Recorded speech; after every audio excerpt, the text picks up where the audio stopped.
इसमें जो भी पूछेंगे उनका खुद से वीडियो लिखा जाएगा। अगर वीडियो ऑन रखे होंगे तो आएगा सर। और किन्हीं के पास कोई क्वेश्चन है तो पूछ सकते हैं। सर है आप। मोनू जी आपको कुछ पूछना है? आपका माइक ऑन है। माइक ऑन कर। हेलो, हाँ आप अपने क्वेश्चन अपने डाउट रखें। हेलो, हाँ बोलिए जी, उमा शंकर जी बोलिए। सर सर्वेक्षण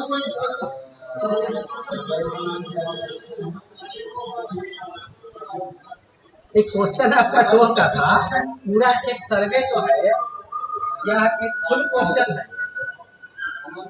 तो फुल क्वेश्चन जी ये पूरा फुल क्वेश्चन है सर्वे का, और 4 तरह के सर्वे होते हैं, जिसमें एक जो प्रारंभिक सर्वे है आपने तो बताया ही तो है ना। इसके बाद जो है और भी कितने तरह के सर्वे हैं, यातायात है, फाइनल लोकेशन सर्वे है, एक और कौन सा है,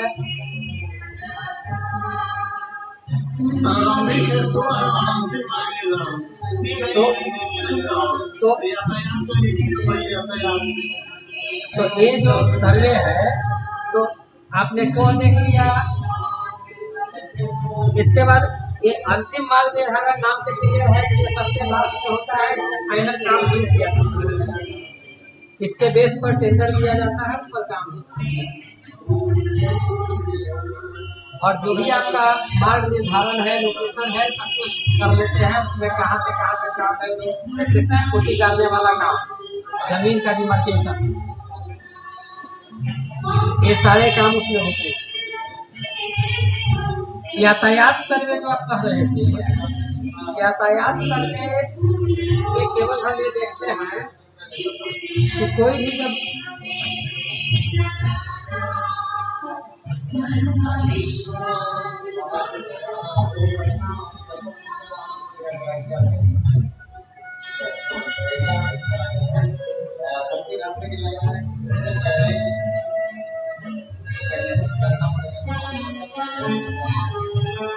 हेलो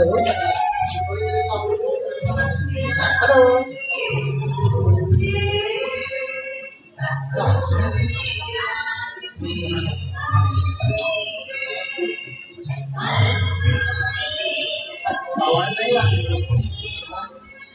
हेलो, हाँ बोलिए।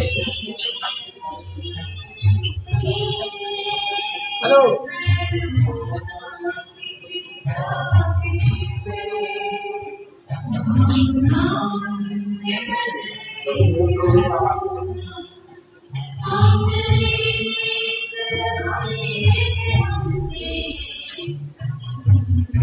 हेलो, आवाज जा रही है, आवाज जा रही है। हाँ हाँ, पूजा का गाना बज रहा है, डिस्टर्बेंस है, विश्वकर्मा पूजा है ना, आप लोगों को बताइए पूजा का। ये पूजा यहाँ है ड्यूटी सेंटर में, तो उसका गाना है, पूरा गाना ही सुनिए आप लोग। हाँ बोलिए। हाँ हाँ चल रहा है।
हम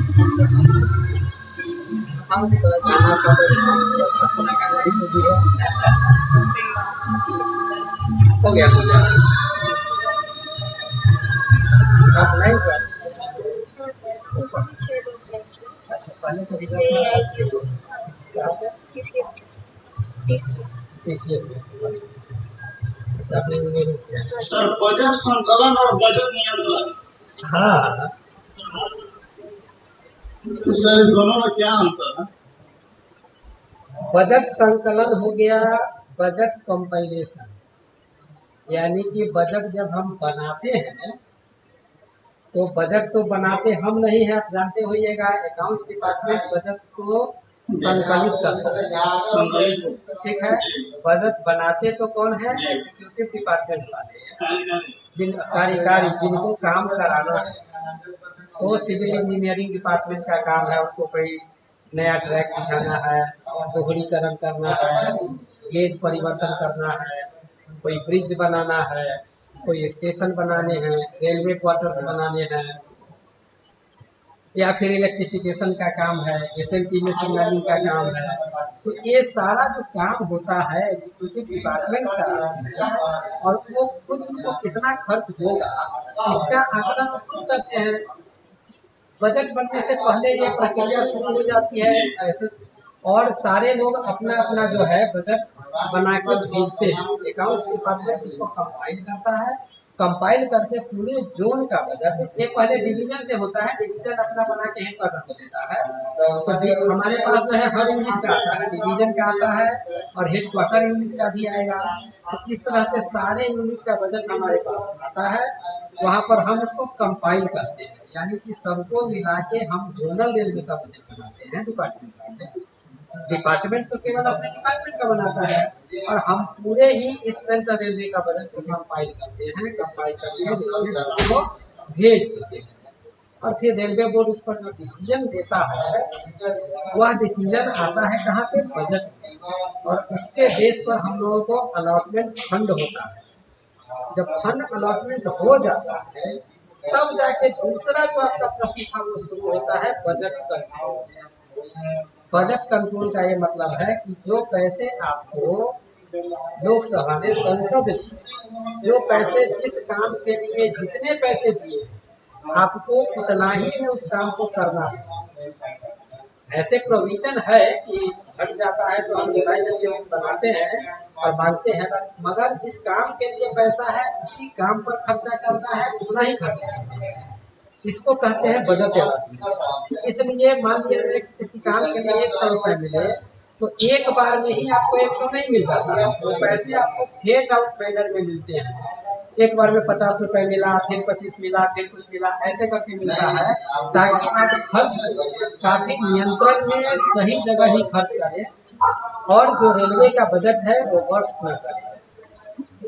ठीक है जी सर।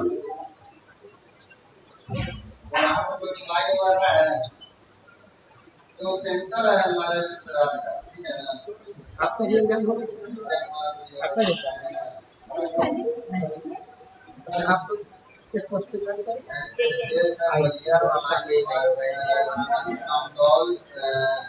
हाँ, और कुछ क्वेश्चन है आप पूछ सकते हैं।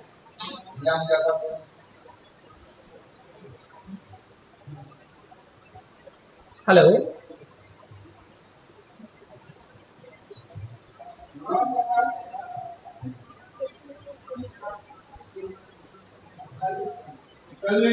हेलो, 48 लोग अभी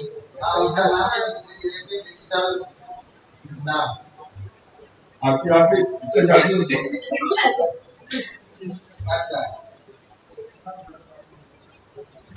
हाँ बोलिए।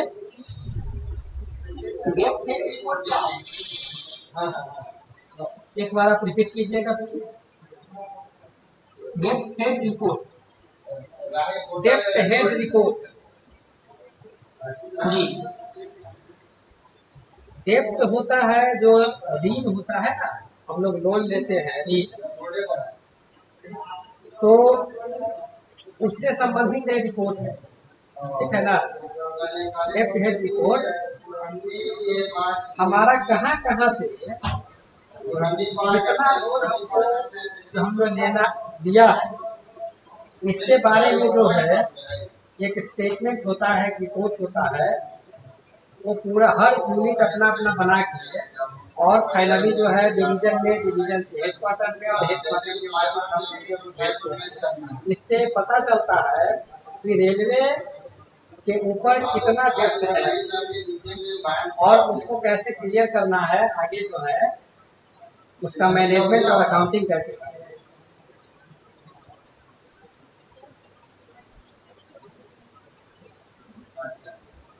हेलो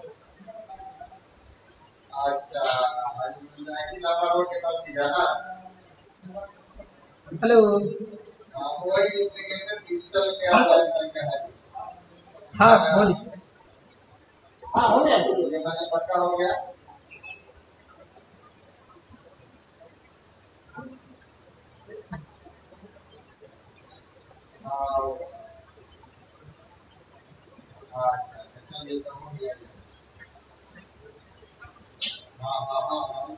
परफॉर्मेंस गारंटी, हाँ बोलिए। परफॉर्मेंस गारंटी बारे में बताइए। परफॉर्मेंस गारंटी बॉन्ड, ठीक है, या पीजी बॉन्ड, पीजी उसको बोलते हैं यहाँ पे, पीजी परफॉर्मेंस गारंटी।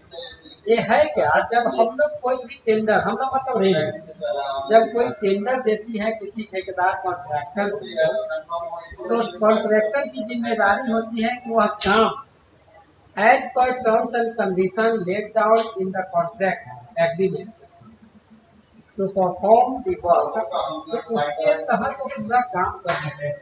जो भी हमारे शर्त है, काम का जो क्वालिटी है, काम है, वो करते हैं।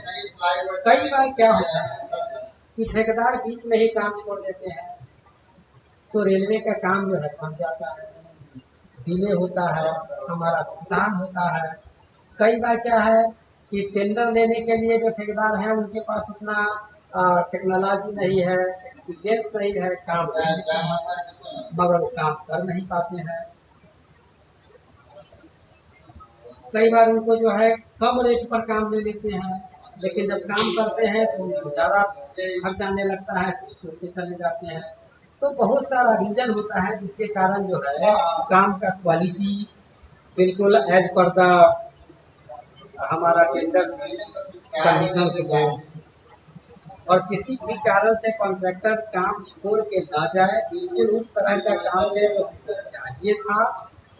इस बात के लिए हम उससे एक रकम अपने पास रख लेते हैं, पहले एडवांस में उनको जमा करना होता है, ताकि रेलवे को अगर कोई लॉस होता है तो परफॉर्मेंस गारंटी से हमें निकाल सकते हैं। और यह परफॉर्मेंस गारंटी जो है हर साल रेलवे बोर्ड बदलता रहता है।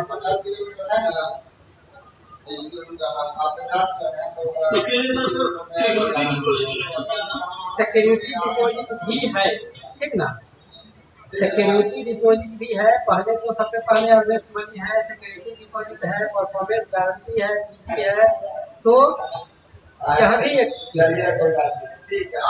उसी सिक्योरिटी डिपॉजिट जो है ना, आप समझिए दोनों का काम करने का तरीका एक ढंग से ही है, उद्देश्य एक ही है। अगर पूछा जाए कि सर सिक्योरिटी डिपॉजिट और परफॉर्मेंस गारंटी में अंतर, तो देखिए अंतर दोनों में इस ढंग से तो ऐसे आता नहीं है, लेकिन पूछा जाए तो बहुत जगह क्या है ना, जब हमको अगर दोनों का शॉर्ट नोट्स पता हो, अंतर वाले प्रश्न में एक आपको टेक्निक बताता हूँ कि सबसे पहले आप लोग शॉर्ट नोट्स कीजिए। तो शॉर्ट नोट्स जब आप करेंगे, आपके पास मान लीजिए 50 शॉर्ट नोट्स हो गए, जब अंतर वाले आएंगे क्वेश्चन तो ज्यादातर वहीं से आएंगे। 2 शॉर्ट नोट्स दे दिया तो एक अंतर बन जाता है। जैसे कि सिक्योरिटी डिपॉजिट और परफॉर्मेंस गारंटी में अंतर चाहिए, दोनों तो एक टाइप का है सर, इसको हाँ हाँ वही बात है, कुछ डिफरेंस तो होता ही है। और कई बार क्या है ना कि मकसद होता है हमारा कि रेलवे का काम बढ़िया हो, रेलवे का पूंजी ना फंसे, कॉन्ट्रैक्टर, रेलवे के क्लच में, समझ रहे हैं? इन सारी बातों हाँ दोनों में लागू होगा, लेकिन एक अंतर आपको मैं बता देता हूँ, आप समझ जाएंगे बेहतर। सिक्योरिटी डिपॉजिट हम तब लेते हैं जब आपको जैसे ही टेंडर आपको अलॉट होता है, जैसे एक भी कोई भी टेंडर निकलता है तो बहुत सारे कॉन्ट्रैक्टर टेंडर होते हैं, उस समय वो जो है अर्जेस्ट मनी देते हैं। जिसका जिसका टेंडर एक्सेप्ट हो जाता है उनसे ही हम क्या लेते हैं, सिक्योरिटी डिपॉजिट। तो जैसे ही आपका टेंडर एक्सेप्ट होता है तो पहले आपको सिक्योरिटी डिपॉजिट देना होता है। क्यों देना होता है? ताकि आप टेंडर छोड़ के ना भागे। ऐसा भी तो हो सकता है ना, आपने टेंडर इसीलिए डाला था कि किसी दूसरे को नहीं लेने देना है। मान लिया कि 10 रुपया मिनिमम रेट था, आपने 8 रुपया डाल दिया, ये जानते हुए।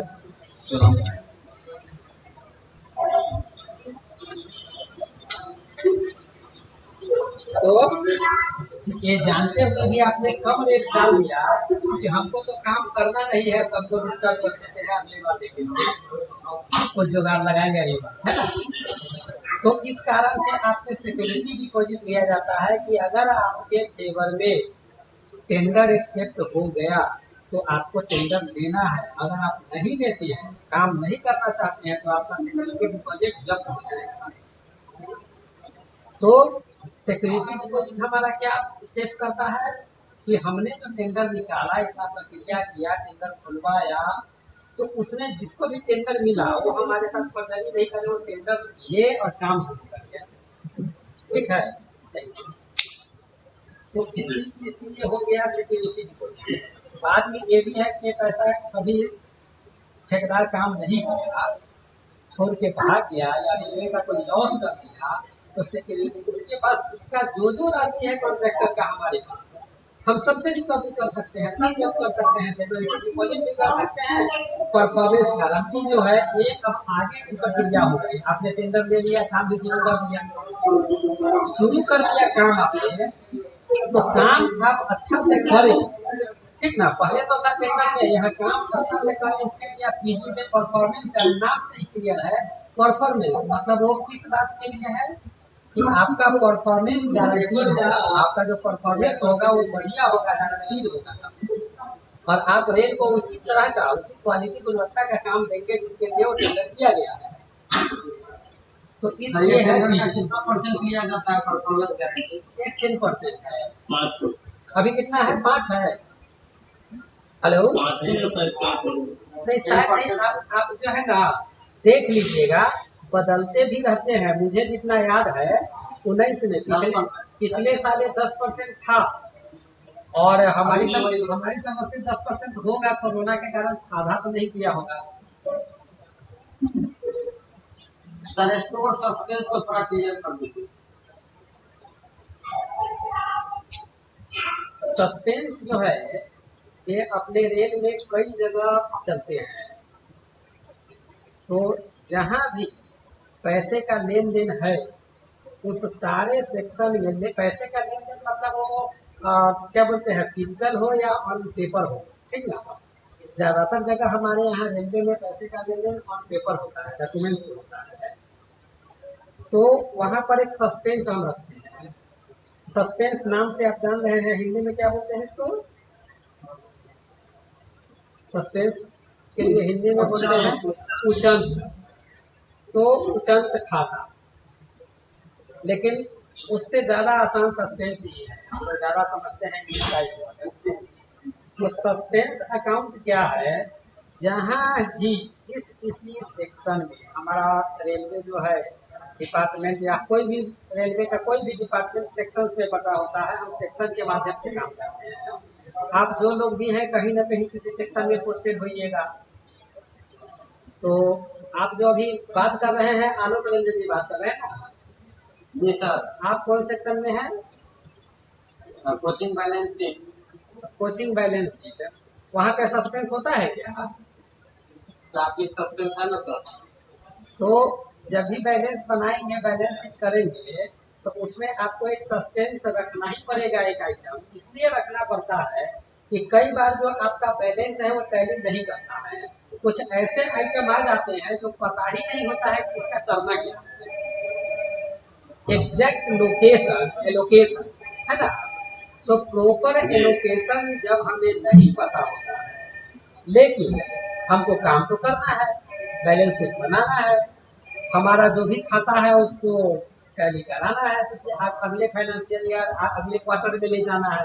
तो इस कारण जो है बैलेंस को टैली कराने के लिए और कुछ ना कुछ एंट्री हो जाए और तत्काल हमारा काम हो जाए, इसलिए हम सस्पेंस हेड ओपन करते हैं। तो आपका आंसर मिला होगा, लेकिन मैं आपको फिर से एक बार समराइज कर देता हूँ।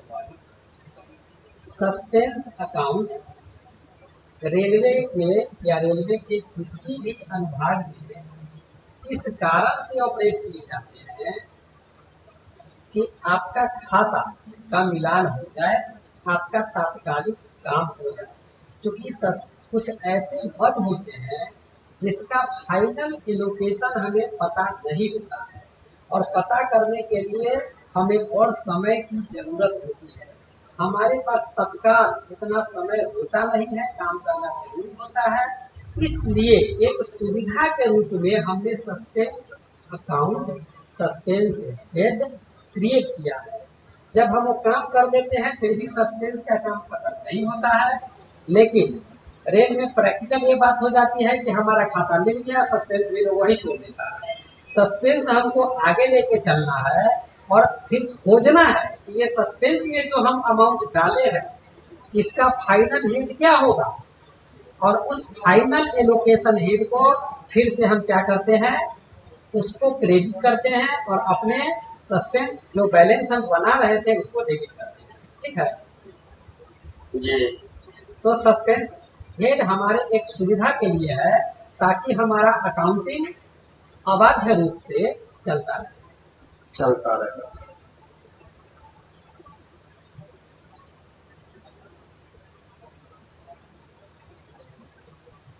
हेलो। हाँ सर, क्लियर। हाँ ठीक है, आप लोग आगे और कुछ पूछ सकते हैं। सर रेलवे रिजर्व फंड के बारे में थोड़ा बताइए। फंड जो है अपने यहाँ बहुत सारा रेलवे में ऑपरेट होते हैं, उसमें से एक फंड ये भी है। तो डेवलपमेंट फंड है, रेलवे रिजर्व फंड है,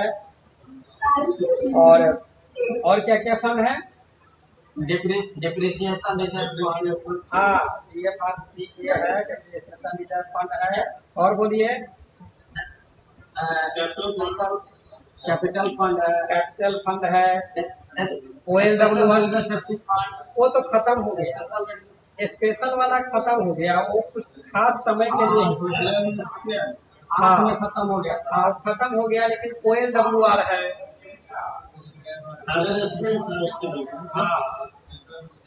तो हम लोगों को क्या है ना, ये फंड्स का फंडा समझना है। ठीक है, फंड्स का फंडा समझना है कि जब हमारा एक डिपार्टमेंट है, हर साल बजट बनता है, हमको बजट से पैसे मिलते हैं और हम काम उस पर करते हैं, तो फिर ये फंड क्या है ना, ये फंड्स है क्या, क्यों ऑपरेट करते हैं। तो फंड्स क्या है, आपने तो नाम देख लिया, इस तरह के फंड है, और नाम के आधार पर बहुत जगह आपको काम भी पता चला होगा कि किस काम के लिए फंड है।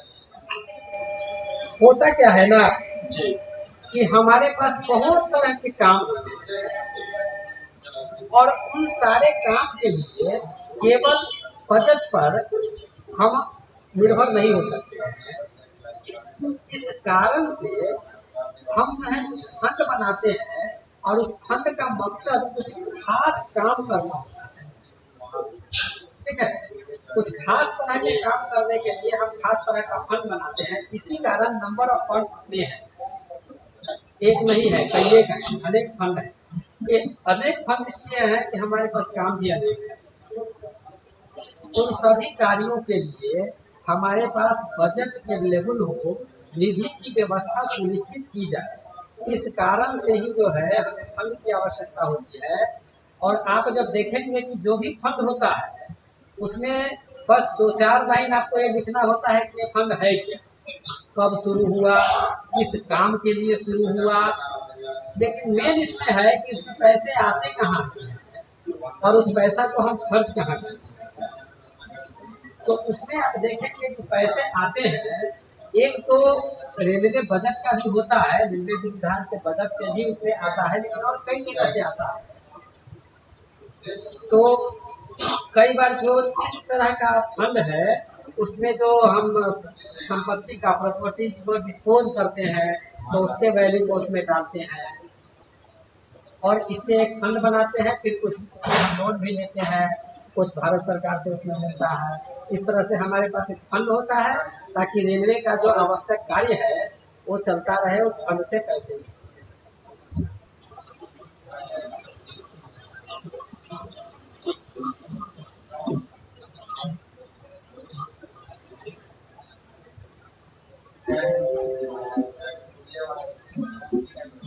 हेलो, जी सर। हाँ कुछ और पूछिए आप लोग, थोड़ा और टाइम है आप लोगों के पास।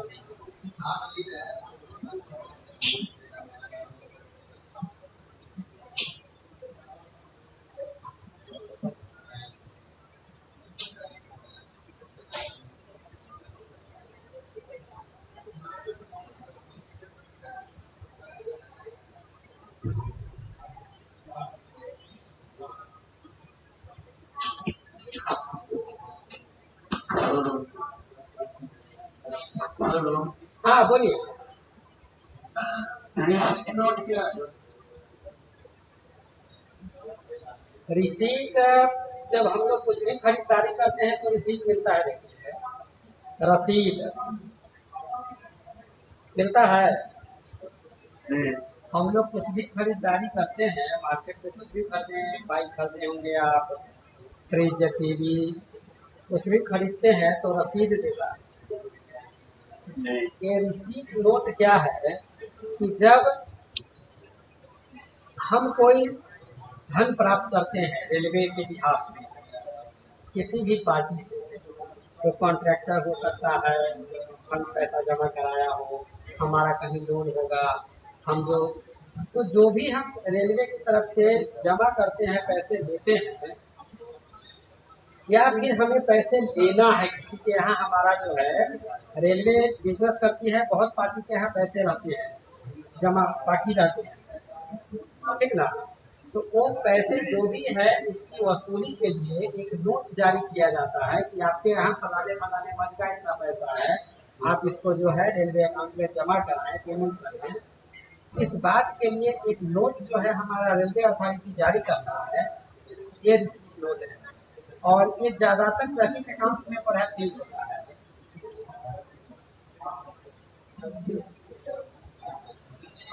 सर इसका मूल्यांकन कैसे किया जाता है? किसका? रिसीट नोट का मूल्यांकन किससे किया जाता है? मूल्यांकन मतलब क्या? मूल्यांकन किससे किया जाता है? मूल्यांकन मतलब क्या? इवैल्यूएशन। देखिए इसका इवैल्यूएशन मूल्यांकन जो करेंगे, हमारे पास खाता होता है हर पार्टी का। हमारे पास जो है डेप्ट हेड हम लोग पढ़ रहे थे, हमने कहाँ कहाँ से लोन लिया है, भारत सरकार से लिया है, किसी प्राइवेट वाले से लिया है, किसी और देश से लिया है, वर्ल्ड बैंक से लिया है, इससे लिया है।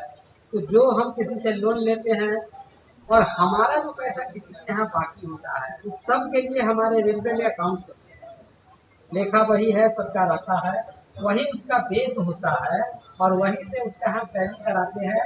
उस बेस पर जो है हम रिसीट नोट जारी करते हैं कि आप इतना पेमेंट करें, आपके यहाँ है, बाकी है, ये हमें रिसीट चाहिए, ठीक है।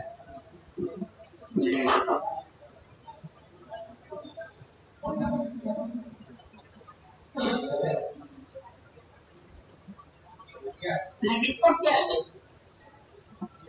Hello, credit note. Credit note, हाँ हाँ।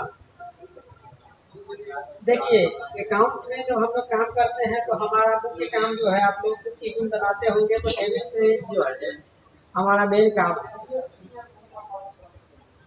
तो डेबिट क्रेडिट आपको केवल लिंक कराने के लिए मैं बोल रहा हूँ कि डेबिट और क्रेडिट तो हम लोग जानते हैं। तो क्रेडिट नोट क्या है कि जब हमारे लिए कोई काम करता है पार्टी, अपना वो पैसा देता है, तो हम उसको एक क्रेडिट देते हैं कि आपका एक रिकवरी होगा। अदरवाइज कई बार क्या होता है कि हम लोग जो लोन लेते हैं रेलवे से, सपोज घर बनाने के लिए या स्कूटर खरीदने के लिए या कंप्यूटर खरीदने के लिए, तो रेलवे तो हमको दे देती है लोन। तो हमको क्या देती है रेलवे? क्रेडिट देती है। और हम क्या करते हैं कि जब हमारे सैलरी से हर महीने कटौती रिकवरी होती है, तो क्या होता है, फिर से डेबिट होता है, यानी कि हम उसको रिकवर रेलवे हमसे कर रही है। तो शुरू में जो लोन बना उसको क्रेडिट नोट बोलते हैं कि आपके नाम से जितना लोन मिला, सपोज 50,000, ये 50,000 का क्रेडिट लोन बना हुआ है कि आपको 50,000 रुपये लोन दिए गए। लोन हम आपको एक एग्जांपल बता रहे हैं। ऐसे ही कोई कॉन्ट्रैक्टर है या कोई किसी पार्टी के लिए, रेलवे तो काम करती है ना बहुत सारे पार्टी के लिए, सब किसी का माल ढोया, और आप जानते हैं प्राइवेट साइकिल का भी काम करती है, डिफरेंट प्राइवेट कंपनीज के लिए काम करती है। तो उसके लिए काम किया और पेमेंट अगर पूरा नहीं हुआ है तो उसको क्रेडिट नोट देती है कि आपके पास इतना हमारा क्रेडिट, और उसको वसूल करने के लिए पहले बताती है कि आपका एक बिल हुआ, समझिए क्रेडिट है, एक टाइप का बिल हुआ, और उसको वसूलने के लिए जो आदेश होता है, जो इंस्ट्रक्शन होता है, वही हो जाता है आपका रिसीप्ट।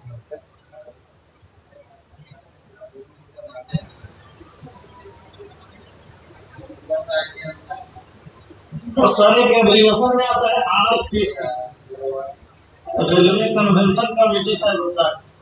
हाँ, तो आरसीसी होता है, रेलवे कन्वेंशन कमेटी, रेलवे अभिसमय समिति। जी क्या होता है सर, इसके बारे में कुछ बताया। ये एक समिति होती है, और यह समिति जो है इसका गठन संसद के सदस्यों द्वारा होता है, ठीक है। और इस समिति का काम यह है कि रेलवे का और पूरे भारत सरकार के जो विभाग हैं, हमारा वित्त मंत्रालय के, सबके लिए नियम तय करना। तो रेलवे के लिए जो समिति होती है उसको रेलवे कन्वेंशन कमेटी बोलते हैं। तो ये रेलवे के लिए नियम तय करती है कि रेलवे को जो बजट आपका बनता है उसमें से कितना पोर्शन रेलवे को दिया जाए। रेलवे से जानते हैं कि रेलवे डिविडेंड देती है भारत सरकार, लाभांश। तो रेलवे जो है भारत सरकार को कितना लाभांश दे, भारत सरकार के बजट से रेलवे को कितना अनुदान दिया जाए, ये सारी बातों का डिसीजन रेलवे कन्वेंशन कमेटी ही करती है, जो संसद सदस्यों से बनी होती है।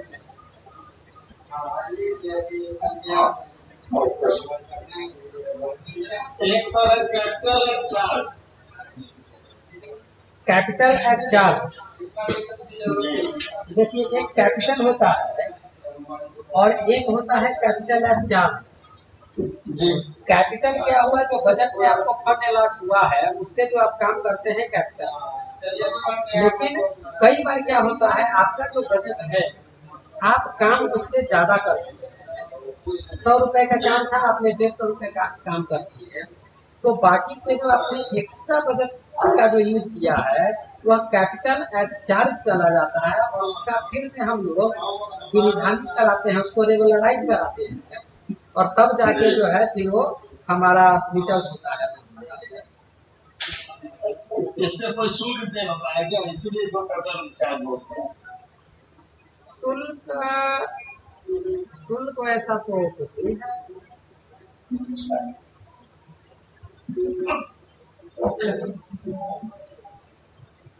ओके, ठीक है। आप लोगों का नेक्स्ट सेशन है। Best of luck for your examination. Thank you. Okay sir, thank you.